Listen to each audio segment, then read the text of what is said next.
नमस्कार दोस्तों, कैसे हैं आप सब। उम्मीद करते हैं आप सब अच्छे होंगे। आज का सेशन बहुत ही महत्वपूर्ण रहने वाला है। आज हमारी पर्यावरण की क्लास 5th है, 5वीं क्लास है।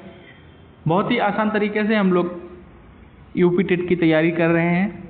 एकदम इजी वे से यूपी टेट को हम पास करेंगे। यूपी टेट बहुत बड़ा एग्जाम नहीं है, लेकिन बहुत छोटा भी नहीं है। हमें क्या करना है, इसकी तैयारी कंटिन्यू जारी रखनी पड़ेगी। अभी एग्ज़ाम डेट क्लियर नहीं है, जब तक फॉर्म न भर जाएँ। 29 और 30 जनवरी पहले ही हो गया था, लेकिन अभी तक कोई डेट क्लियर नहीं है। लेकिन फिर भी हमें तैयारी करनी है, क्योंकि एग्ज़ाम तो होगा ही होगा। तो चलिए आप लोग इसके नोट्स बनाते चलिए। सबसे पहले हम वन को देखेंगे और उसके बाद स्वस्थानीय संरक्षण, वाह्य स्थानीय संरक्षण क्या है, ये पूरा है हमारे पास। वनोन्मूलन क्या है, वृक्षारोपण क्या है, पर्यावरण संरक्षण कितने प्रकार का होता है, C2 संरक्षण क्या है, ex-C2 संरक्षण क्या है, स्वस्थानीय संरक्षण, वाह्य स्थानीय संरक्षण। चलिए इसको हम आसान शब्दों से समझते हुए चलते हैं। जो लोग भी यूपी टेट की तैयारी फ्री में करना चाहते हैं, बिल्कुल बेसिक से, जीरो से, वो लोग चैनल को सब्सक्राइब कर लीजिए, क्योंकि हम एकदम बेसिक से ही क्लासेस चलाएंगे। तो सभी लोग बेसिक से पढ़ते चलिए। जंगल में पौधे क्यों महत्वपूर्ण हैं? जो वन होते हैं तो ये क्या करते हैं, जानवरों के लिए ऑक्सीजन प्रदान करने में मदद करते हैं। जो वन हैं उनकी वजह से जंगल में जो जानवर हैं उनको एकदम परफेक्ट ऑक्सीजन मिल जाती है। हम लोगों को भी पौधों से, पेड़ पौधों से ऑक्सीजन मिलती है। लगभग सभी जीवित प्राणी ऑक्सीजन के लिए हवा का यूज करते हैं। मनुष्य, जानवर। वातावरण में ऑक्सीजन और कार्बन डाइऑक्साइड का संतुलन भी बनाए रखते हैं। अगर पेड़ पौधे नहीं होंगे तो स्वाभाविक है क्या होगा कि कार्बन डाइऑक्साइड की मात्रा बढ़ जाएगी, जिससे वैश्विक तापमान भी हमारा बढ़ता चला जाएगा और चीज़ें अनिश्चित हो जाएंगी। जैसे वर्षा समय पे नहीं होना, बहुत सी चीज़ें गड़बड़ हो जाएंगी। इसलिए ऑक्सीजन बहुत महत्वपूर्ण है। इस प्रकार वन प्रकृति के लिए हरे फेफड़े और जल शोधन प्रणाली के रूप में कार्य करते हैं। प्रकृति के हरे फेफड़े किसके लिए कहते हैं? हम वनों को कहते हैं। जंगल एक गतिशील जीवित इकाई है। जंगल कैसी इकाई है? एक गतिशील जीवित इकाई है भाई। वनों में मिट्टी, पानी, हवा और जीवित जीवों के बीच परस्पर क्रिया होती है। आप सभी लोगों को पता है, वनों में वन मिट्टी के कटाव को भी रोकते हैं। पानी वर्षा के लिए भी बहुत उपयोगी है। वन विभिन्न जानवरों और पौधों का आवास भी होते हैं। आप सभी लोग जानते हैं वन में क्या है, विभिन्न प्रकार के जानवर रहते हैं, उनका आवास भी वही है। भारतीय वन राज्य रिपोर्ट ISFR के अनुसार हमारे देश में लगभग 21.67% भाग पर क्या है, वन आच्छादित हैं। कितने भाग पर हैं, इसको आप लोग हाईलाइट कर लीजिए। 21.67% भाग पर वन उपलब्ध हैं। अगला पेज देखते हैं हम लोग। वनोन्मूलन क्या है? आप सभी लोग समझते होंगे, एक शब्द बार बार यूज होता होगा, वनोन्मूलन, वनोन्मूलन। लेकिन इसका मतलब क्या होता है? अगर इसका मतलब अर्थ समझ जाएंगे तो फिर आगे समस्या नहीं होगी। वनोन्मूलन का अर्थ क्या है? जंगलों को साफ करना। साफ करने का मतलब ऐसा नहीं कि कूड़ा कपड़ा जो भी पड़ा है वो साफ करना, मतलब जंगल से पेड़ जो है ना, पेड़ों को ही काट देना, उस क्षेत्र को साफ कर देना और उस पर खेती करने लग जाना। जंगल को साफ करने का मतलब ये भी हो जाता है कि ना, जंगल में साफ सफाई अभियान चल रहा है, सफाई अभियान चल रहा है, वो नहीं है। जंगल को ही पूरा गायब कर देना है और वहाँ पे क्या करना है, खेती करने लग जाना है। भूमि पर खेती करना, प्राप्त लकड़ी से फर्नीचर बनाना या उसका ईंधन के रूप में उपयोग करना या घरों और कारखानों का निर्माण करना। आप कुछ भी आप करिए उस लकड़ी का, लेकिन वनोन्मूलन का क्या मतलब है? आपने वनों को नष्ट कर दिया, वनों को खत्म कर दिया। जंगल की आग को क्या कहते हैं? ये बहुत बार पूछा जाता है, हिंदी में भी ये पूछा जाता है कि जंगल को आग को क्या कहते हैं, तो उसको दावानल कहते हैं। वनोन्मूलन के प्रभाव क्या हैं? अगर वन नहीं होंगे तो हम पे क्या प्रभाव पड़ेगा, उसको भी एक बार समझ लेते हैं। हवा में कार्बन डाइऑक्साइड की मात्रा बढ़ जाएगी, जिसके परिणाम स्वरूप पृथ्वी के तापमान में वृद्धि होगी। एकदम सही है। इससे होने वाली ग्लोबल वार्मिंग से जल चक्र बिगड़ जाएगा और कम वर्षा होने के कारण क्या होगा, सूखा पड़ सकता है। जानवरों को भोजन और आश्रय नहीं मिल पाएगा। आप लोग देखते होंगे जंगली जानवर, कभी शेर, कभी टाइगर, ये गांव के क्षेत्र में आ जाते हैं। बंदर जैसे आप लोग देखते हैं, गांव में ही घूमते रहते हैं। तो इनकी गायें हैं रोड पे घूमती रहती हैं। इनका मुख्य कारण यही है कि हमने क्या किया है, इनके रहने वाले आवासों पर कब्जा कर लिया है, जंगलों को हमने काट करके घर मकान बना लिए हैं या सरकार ने रोडें बना दी हैं। इससे क्या हुआ है कि इनका जो प्राकृतिक आवास था वो छीन लिया गया है। अब ये कहाँ रहेंगे, तो अब ये रोड पे भटक रहे हैं, कहीं हमारे घरों में। अगर जंगलों में ही पेड़ पौधे फलदार अच्छे उपलब्ध हों तो स्वाभाविक है बंदर, जंगली जानवर, ये सब क्या है जंगल में ही रहेंगे, शहरों में नहीं आएंगे। ये हमारी ही कमी है जिसका खामियाजा जानवर भुगत रहे हैं। अगला पेज देखते हैं। वृक्षारोपण क्या है? वृक्षों को लगाना, रोपण करना। नए पेड़ लगाने की प्रक्रिया को वनरोपण या वृक्षारोपण कहते हैं। वनरोपण का उद्देश्य 2 प्रकार के वन कार्यक्रम है, जैसे सामाजिक वानिकी और कृषि वानिकी।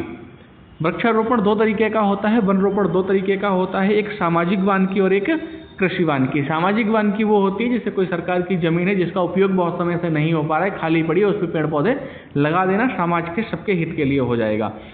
कृषि वानिकी क्या है? कृषि वानिकी में ये होता है कि कृषि योग्य भूमि पर जब कोई पेड़ पौधे लगा देता है तो उसको कृषि वानिकी कहते हैं। पुनर्वनारोपण क्या होता है? पुनः एक बार पेड़ कट गए और उसके बाद क्या किया, पुनः पेड़ों को उनके स्थान पर नए पेड़ों को लगा दिया, तो ये पुनः वनारोपण हो जाता है।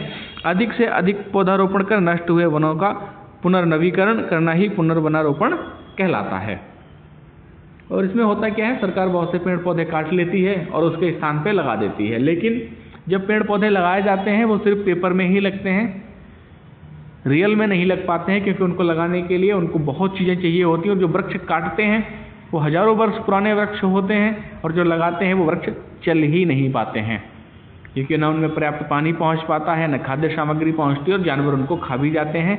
तो इसलिए पुराने वनों को, पेड़ों को नहीं काटना चाहिए। दोबारा जो सरकार कहती है कि हम 1 पेड़ के बदले 10 पेड़ लगाएंगे, तो 10 में से 1 पेड़ भी नहीं चलेगा, और उसको चलेगा भी तो 20 से 25 वर्ष के बाद उपयोगी हो पाएगा। तो चलिए अगले पेज को देखते हैं। पर्यावरण संरक्षण, ये बहुत बार पूछा जाता है, स्वस्थानीय संरक्षण क्या है, वाह्य स्थानीय संरक्षण क्या है, इसके उदाहरण दीजिए। तो चलिए इसको भी देख लेते हैं। संरक्षण क्या है?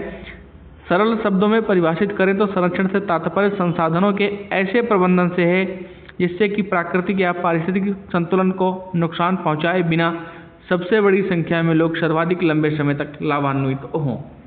इसका मतलब यह है कि हम पेड़ पौधों को नुकसान ना पहुंचाएं, पेड़ पौधों को हम ना काटें।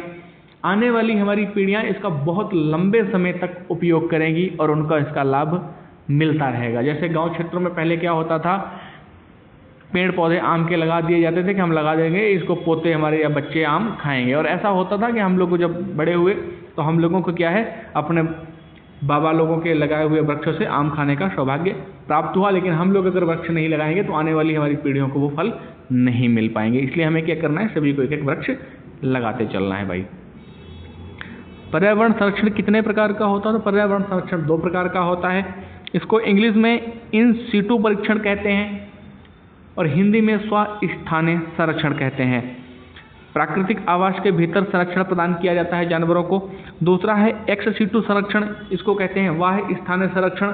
जैसे चिड़ियाघर आप लोगों ने देखा होगा, प्राकृतिक आवास के बाहर संरक्षण। चलिए इसको विस्तृत रूप से समझ लेते हैं अगले पेज पर हम लोग। अगर मैं ये पहले से टाइप नहीं करूँगा, आपके सामने टाइप करूँगा, तो इसमें ये क्लास हमारी 30 से 35 मिनट के आसपास निकल जाएगी, और करना हमें वही है। इसलिए हम पहले से ही टाइप करके रखते हैं कि आपका समय बचे और समय का सदुपयोग कर सकें और आपको नोट्स बनाने में मुश्किल भी ना हो, क्योंकि जब हम बोर्ड पे लिखाएंगे तो आपको इतनी जल्दी लिखने में प्रॉब्लम होगी। तो 30 से 35 मिनट की क्लास को आपको रोक करके बहुत लंबे समय तक देखना पड़ेगा। इसको आप डायरेक्ट प्रिंट भी निकाल सकते हैं स्क्रीनशॉट लेके, और आप लिख भी सकते हैं वीडियो रोक करके। इन सीटू परीक्षण संरक्षण क्या है? तो यह स्वस्थानीय संरक्षण है। स्वस्थानीय संरक्षण क्या होता है? यह जीवित संसाधनों का उस प्राकृतिक पारिस्थितिकी तंत्र के भीतर संरक्षण है जिसमें वह मूल रूप से निवास करते हैं। यह संरक्षण प्राकृतिक आवास की सुरक्षा और कुछ संरक्षित क्षेत्रों जैसे राष्ट्रीय उद्यानों, वन्यजीव, पक्षी अभ्यारण्यों और बायोस्फीयर के रिजर्व में लुप्त होने वाली प्रजातियों के रखरखाव द्वारा किया जाता है। भारत में अभी लगभग 104 राष्ट्रीय उद्यान हैं, 566 वन्यजीव अभ्यारण्य हैं और 18 बायोस्फीयर रिजर्व हैं। संक्षेप में अगर इसको समझना चाहें, स्वस्थानिक संरक्षण क्या है, इन सिटू संरक्षण या स्वस्थानिक संरक्षण का मतलब क्या है? जीवों को उनके प्राकृतिक आवास में ही संरक्षित करना, जहाँ वे प्राकृतिक रूप से पाए जाते हैं। जैसे कोई जंगल है, वहाँ पे कुछ शेर पाए जाते हैं, तो क्या करना है, उस जंगल में ही क्या करना है, आपको उनको संरक्षित करना है।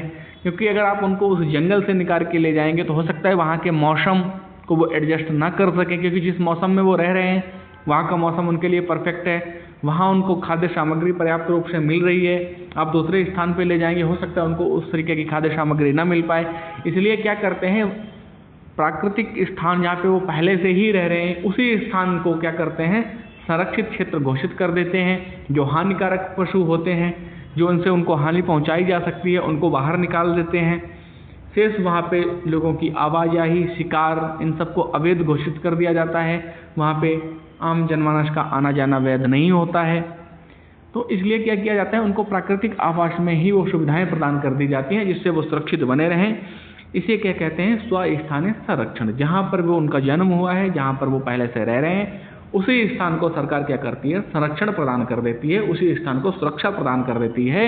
इसे कहते हैं बाह्य स्थानीय, इसे कहते हैं स्वस्थानिक संरक्षण। बाह्य स्थानीय संरक्षण क्या है, इसमें से कुछ जैसे मान लीजिए कोई शेर है, किसी क्षेत्र में रह रहा है, लेकिन वहाँ पे क्या है, वो बच नहीं पा रहा है, उसकी संख्या नहीं आगे बढ़ पा रही, वो कम होते जा रहे हैं। फिर देखा जाता है कि वहाँ का जो मौसम है, वहाँ का वायु के हिसाब से वो चीज़ें एडजस्ट नहीं कर पा रहे, फिर उनको उनकी पर्याप्त स्थान के लिए दूसरी जगह पे उनको भेज दिया जाता है। तो उसको कहते हैं बाह्य स्थानीय संरक्षण। इसको भी लिख रखा है मैंने, इंग्लिश में इसको बोलते हैं एक्स सिटू संरक्षण, बाह्य स्थानीय संरक्षण।